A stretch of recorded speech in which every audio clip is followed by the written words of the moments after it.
Oi pessoal do canal Super Doutor, hoje vamos falar de um assunto muito sério, a prevenção ao suicídio. Você sabe quais são os fatores de risco ao suicídio?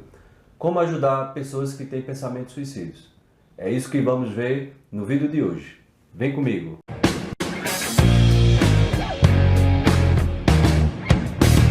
Oi pessoal, hoje estamos recebendo aqui no canal Super Doutor o meu amigo Dr. Ezron Maia, psiquiatra, e ele vai nos ajudar aqui a compreender fatores relacionados ao comportamento suicida. Então, o vídeo hoje ele é muito importante porque aqui vamos falar de certas características para que as pessoas possam perceber nos seus amigos, familiares, crianças e adolescentes se essas pessoas estão apresentando algum comportamento suicida. E desta forma a gente poder ajudar essas pessoas e principalmente atuar na prevenção ao suicídio. Tudo bom, Dr. Ezron? Tudo bem. Vamos falar hoje aqui então sobre a prevenção ao suicídio. Ok. Ezron, a gente sabe que existe o Setembro Amarelo, que é relacionado à prevenção do suicídio, né? Como é que iniciou esse Setembro Amarelo? Eu acho que um pouco antes, né, com a mudança da postura da saúde, né, o que significa saúde para nós hoje e como abordá-la, né? Então, começou-se a pensar a saúde de uma forma mais preventiva, e foi aí que foi nascendo os meses com cores, né? Foi o exemplo do Outubro Rosa, Novembro Azul, cada um com uma população em questão. E dentro dessa ideia de prevenção, né, nós da saúde mental pensamos em fazer o Setembro Amarelo, que seria uma prevenção ao suicídio. De novo, com toda essa mentalidade que atualmente nós temos em saúde de prevenir, que é melhor do que tratar as consequências após. Pessoal, antes da gente continuar com a entrevista e saber de mais novidades, vou pedir para você que está gostando do vídeo, deixar o seu joinha, se inscreva aqui no nosso canal, para que toda semana você possa estar recebendo novidades sobre saúde e medicina e desta forma poder divulgar informações com credibilidade e ajudar várias pessoas, tá ok? Então, em relação ao suicídio, a prevenção, logicamente, né, sempre vai ser a melhor solução. Como é que estão os índices de suicídio aqui no Brasil? São altos, né? Em jovens morrem por causas externas, né? E o suicídio se insere, né, como uma dessas causas externas em que chega, em algumas estatísticas, até a segunda posição. Ou seja, o segundo motivo maior de causa de morte entre jovens, né? Esse número vai aumentar de novo em idosos e ali no adulto, uma idade mediana, diminui um pouco, né? Mas volta a crescer, como eu disse, nos idosos. Então a gente vê como é importante esse assunto, porque é um índice muito alto, né? Chega, como você falou, de crianças e adolescentes aí, chega a ser a segunda causa, né, de morte externa, né? E teria alguma característica em relação a essas pessoas que terminam chegando nesse ato extremo de se suicidar, teriam essas pessoas algum transtorno mental relacionado? De novo, usando das estatísticas, né, há estatísticas que mostram que 90% dos suicidas no Brasil, né, tem algum transtorno mental associado. E entre os transtornos mentais associados, né, existe uma prevalência de depressão, transtorno bipolar, pacientes com algum transtorno psicótico. Então, dentro desses transtornos, a gente vê que a depressão está inserida. Isso, fortemente inserido, né? A gente vê que no mundo atual, hoje, de muito estresse, de muita cobrança, né? Seja a cobrança, às vezes, para aquela criança adolescente de estudar muito, seja, às vezes, por um padrão de beleza, seja, às vezes, por um problema financeiro. Esse tipo de problema externo, ele pode levar à depressão nas pessoas e ela pode caminhar até chegar a esse grau extremo de suicídio. Sim, a depressão atualmente, né, dizem que é a doença do século. E algumas fases da vida acabam deixando as pessoas mais frágeis a isso, e eu acho que está muito relacionado ao tempo que nós temos mesmo, né, estamos vivendo. Então, a adolescência atual, né, não é como antes, né, os nossos adolescentes passam por um período que já é de crise, e devido à mudança das nossas famílias, na forma como a gente lida com com nossos problemas hoje, a aproximação ou o afastamento das pessoas acaba deixando esse público, esse tipo de população, né, com uma fragilidade para transtorno depressivo, né, transtorno de humor e, com isso, um maior risco ao suicídio. Então, para a gente aqui, vamos dizer, orientar as pessoas que estão nos assistindo, né, como é que se teria fatores de risco que ela pudesse começar a observar na sua família, nas suas relações com os amigos. Teria fatores de risco que pudesse levar alguma pessoa a estar inserida num índice maior de suicídio? Sim, e até em relação ao tratamento, né? Tratamento para suicídio é a prevenção, né? Não teríamos outra forma de tratar senão a prevenção. E quando a gente pensa em prevenção, a gente pensa como é que o suicídio acontece. A maioria dos trabalhos não mostra uma etiologia para o suicídio, mas fatores de risco. E dentro desses fatores de risco, a gente tenta atuar em cima dos modificáveis, né? A gente tem fatores de risco que são modificáveis. Então, a gente já falou de um grande fator de risco que é o transtorno mental, né? 90%. Então, toda vez que a gente vê sinais de um adoecimento mental nas pessoas, é de encaminhá-los a um tratamento adequado, né? Outros fatores de risco é uma tentativa prévia, a própria faixa etária, como eu falei, né, os dois momentos de faixa etária, o adolescente e o idoso, são fatores de risco. Pessoas que perderam o emprego recentemente, se tiveram uma crise recente, né, chega perca de emprego, morte de um parente próximo, né, crises vitais, colocam essas pessoas em maior risco e trazem para nós uma observação nesses fatores de risco como fatores que podem ser modificados. A gente, com maior apoio, com um espaço onde as pessoas possam falar sobre isso, talvez a gente consiga atenuar o risco de suicídio. E já que a gente está falando desses sinais que as pessoas devem se alertar, né, ao ver as pessoas com esses sintomas, né, o que é que a gente poderia orientar para que as pessoas não agissem de forma errada? Por que é que eu falo assim? Porque a gente vê que a gente escuta alguns mitos de algumas pessoas dizer: fulano ele disse que vai se matar. Não vai, isso é frescura dele, ele está querendo chamar a atenção. E a gente sabe que muitas vezes não é, termina a pessoa até terminando de cometer o suicídio, né? Então o que é que a gente poderia orientar para que as pessoas evitassem, né, de fazer com alguém, com outra pessoa, para que ao invés não piorasse aquela situação? Então, campanhas como essa têm justamente o objetivo de derrubar preconceitos e os mitos, como está sendo dito, né? Então, de fato, existem mitos a respeito do tema. Então, tivemos como slogan, né, em algum momento, né, falar é a melhor solução. Então, anotar sinais de mudança de comportamento nas pessoas, de humor, enfim, é preciso se aproximar dessa pessoa e falar abertamente sobre. Então, o mito de que falar provoca, induz, aumenta o risco de suicídio, não, é exatamente o contrário. Falar diminui o risco, porque a pessoa desabafa, coloca aquilo para fora e talvez encontre uma solução mais adequada ao invés de suicidar-se. Outros mitos, então, falar é uma das possibilidades, né? Quer dizer, não é um mito que a gente tem que acabar.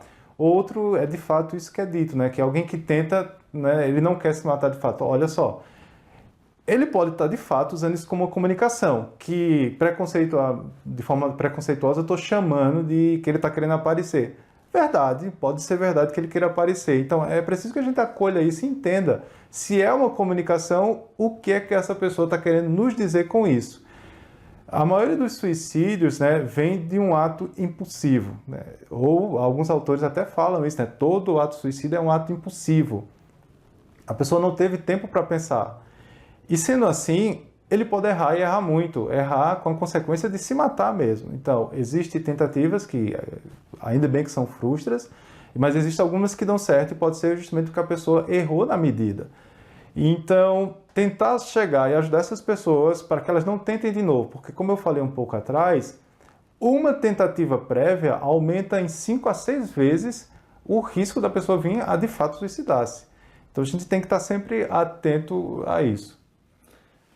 Então, aquelas pessoas que têm na família ou amigos em que de repente ela mudou o humor dela, ela começa a chorar demais, começa a ficar muito isolada, né? Ou alguém já sabe que realmente ela já teve fez alguma tentativa de suicídio, né? Como é que a gente pode ajudar essas pessoas? Essa proximidade, né? Com essa fala você meio que denota que a proximidade das pessoas é o que vai fazer toda a diferença. Então, você tem lá seu familiar, seu amigo, você conhece aquela pessoa está com você em boa parte do tempo da vida dela. Então você a conhece. Se você conhece, é possível que você note mudanças. Então, quando notar a mudança, indagar, né? Por que que houve a mudança, se há algo para fazer, se há algo com que a gente precisa se preocupar. Isso alivia bastante as pessoas, né? Que o outro nos note, que o outro esteja disponível para nos escutar. Isso causa um impacto fantástico, né? No risco de suicídio e em outras coisas, além de já ser um melhoramento da nossa humanidade, né? A gente acha que cada vez mais as pessoas se afastam umas das outras, isso é extremamente adoecedor. Então, é ir na maré contrária, juntar as pessoas. Então, uma pessoa que está junto, atento, ela será capaz de notar alterações que levarão a alguns a um risco aumentado de suicídio. Quando é que deve, assim, imediatamente ou para fazer um acompanhamento psiquiátrico, uma consulta psiquiátrica? Como é que seria essa orientação para que procurasse o profissional? Eu acho que, como vivemos no mundo da prevenção, eu acho que toda vez que desconfiar, eu acho que essa pessoa deveria ir para uma avaliação. Com o psiquiatra, não exatamente, mas com algum profissional de saúde envolvido com a saúde mental. Pode ser um enfermeiro, pode ser um psicólogo, pode ser um terapeuta ocupacional, um assistente social. Pessoas que lidam com isso no seu dia a dia, que terão um crivo um pouco melhorado para diferenciar e graduar o risco que essa pessoa está passando. Então, assim como outras doenças, né? Se eu digo, eu acho que eu estou com diabetes, olha, vá para uma avaliação. Se não for nada, ótimo, não foi nada. Mas se for alguma coisa, a gente vai conseguir pegar esse risco que vem se desenvolvendo num momento muito bom para tratamento, né? E não falando só do risco, mas assim, suponhamos que seja um transtorno mental. Vamos pegá-lo nascente, onde o tratamento vai ser muito mais fácil, mais eficaz, justamente por conta da precocidade. Então, toda vez que tiver alguém, eu acho que vale a pena ser avaliado. De novo, pelo um psiquiatra, não exatamente, mas pelo um profissional envolvido em saúde mental. Doutor Ezron, teria algum serviço, tipo emergencial, que essas pessoas que têm pensamento suicida, essas pessoas que estão angustiadas, elas pudessem a qualquer momento entrar em contato? Sim, nosso estado disponibiliza do CVV, né, o Como Vai Você, é uma ONG, não é, organizada a partir de voluntários, né, então pessoas que se voluntariaram para montar um serviço em que estão prontos para atender pessoas que queiram falar com eles, né? Então o contato tem de vários tipos, assim, pode ser via internet, chat, e existe o contato via telefone, que é mais rápido e, como eu disse, é 24 horas. O telefonema é de graça, né? Não terá nenhum custo e feito através do número 188. Então, 188 vai cair no telefone do serviço do CVV e a pessoa pode ali desabafar, receber orientações a respeito daquele momento que ele está passando. O CVV tem um trabalho muito bom e conseguiu tirar muita gente, né, dessa rota, né, que a gente está falando aqui, que é o suicídio. Então, doutor Ezron, a gente falou aqui sobre os fatores de risco, mas existiria alguns fatores que, ao invés de aumentar o risco de suicídio, esses fatores poderiam diminuir? Tem sim, são o que a gente chama de fatores de proteção, né? Eles servem justamente para avaliar o risco, para a gente tentar quantificar, estimar como é que está o risco, né? Então, são fatores de proteção, por exemplo, as pessoas estarem casadas, as pessoas terem filhos, as pessoas estarem afiliados em algum grupo religioso, as pessoas terem seu emprego, não é? Então, todos esses são fatores de proteção para que a pessoa considere, naquele momento que ele tiver um pensamento suicida, que não é assim, o pensamento suicida não é nada assustador, porque é bastante comum. Em algum momento a gente ter um pensamento de desistência. Então isso pode se passar na cabeça de todo mundo. Mas para aquele pensamento não avançar, entra uma briga numa balança, né, entre fatores de risco e de proteção. Se essa pessoa tiver esses fatores de proteção, é muito possível que a balança penda para o lado da opção de viver, ao invés da opção de tentar tirar a própria vida. Então, uma pessoa que ela tenha um bom apoio familiar, por mais dificuldades que ela esteja passando, ela vai, como você está falando aí, ela vai tender justamente mais para esse fator de proteção, ao invés de caminhar para um pensamento mais negativo. Isso, exatamente. A gente tem também, né, que a gente acha, não é tão assim, nem sempre acontece dessa forma, a gente acha que é um contínuo, é um progresso, onde uma pessoa pensa em tirar a própria vida. No momento seguinte, né, se nada for feito, ou se ela não conseguir sair daquele pensamento, ela vai começar a cogitar de fato se matar. Continuando, ela pode ir atrás, fazer um plano. Continuando, ela pode ir atrás dos meios para fazer isso, se ela não já os tiver. Continuando, ela pode fazer a tentativa. Então, nesse contínuo, né, nessa gradação que eu estou explicando, pode ser que a gente consiga intervir de alguma forma. Então, e nisso vale a pena, como eu disse, tentar modificar os fatores de riscos e tentar chamar a atenção para essa pessoa para os fatores de proteção. Aí, pessoal, vamos ficar bem atento a essas dicas para a gente poder ajudar as pessoas que muitas vezes estão lá no fundo do poço, não. O que elas querem é alguém para escutar. Muitas vezes é isso. Então, a gente às vezes se perde falando muito e a gente esquece de escutar. Então, vamos prestar atenção nos sentimentos, nas ações e escutar mais as pessoas, que através do diálogo você vai entender qual é o problema dela e poder ajudar.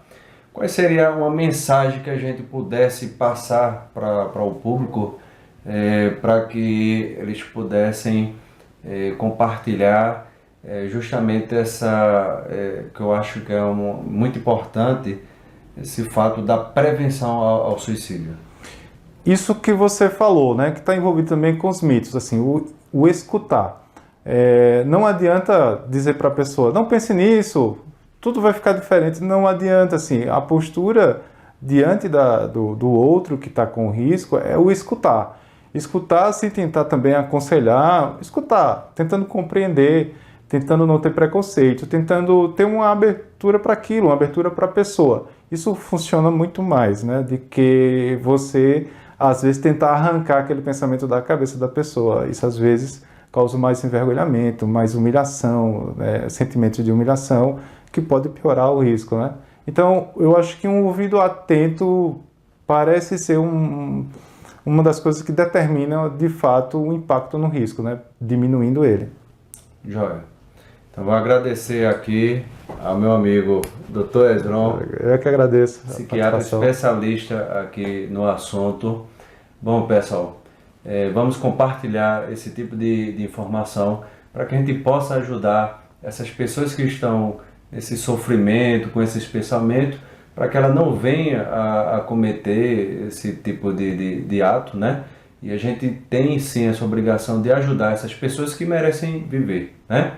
Então, se você gostou do vídeo, dá um joinha, aqui ó, se inscreve no nosso canal, toda semana você vai receber novidades sobre saúde e medicina, tá joia?